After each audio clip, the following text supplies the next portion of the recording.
So in this section 3, we will propose what we call the affine transformation on the expected utility.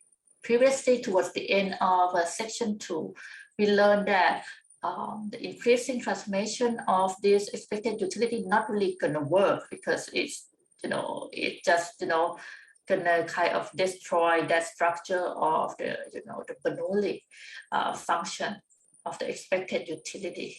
However, there is a way to transform the this expected utility, and it's called affine transformation.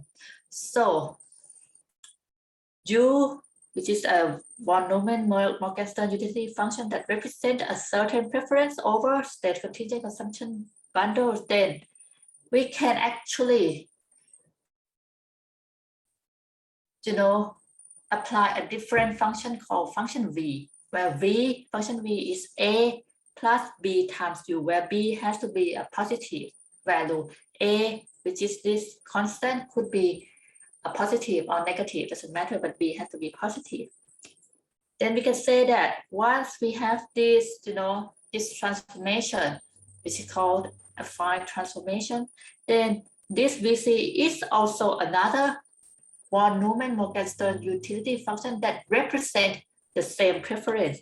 And following, we would get the big V, which is also equal to A plus B times the capital U. And it is very quite straightforward to see. So A plus B times capital U, we know that capital U is equal to this, right? The Bernoulli function, okay?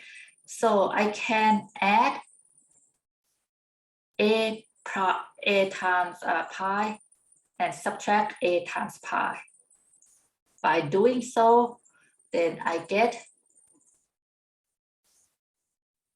I would combine, I would have this one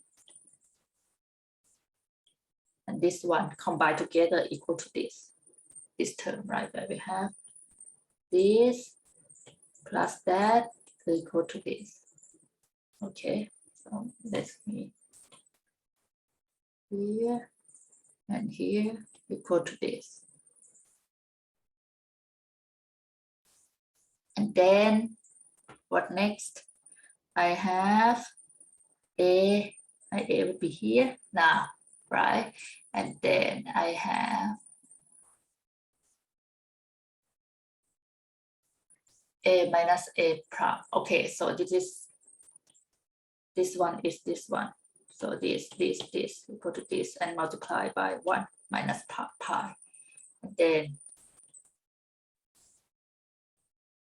multiply by B times this, right? So that's what we get. Okay.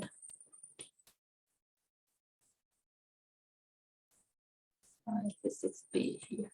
Okay. So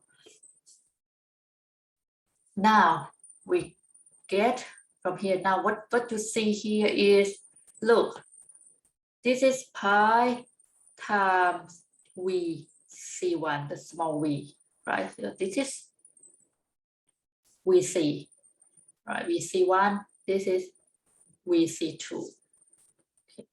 So you get VC1, C2 is equal to big V is equal to pi times small v plus 1 less pi times small VC2. So you can see that by having this, affine transformation, you get a very nice, the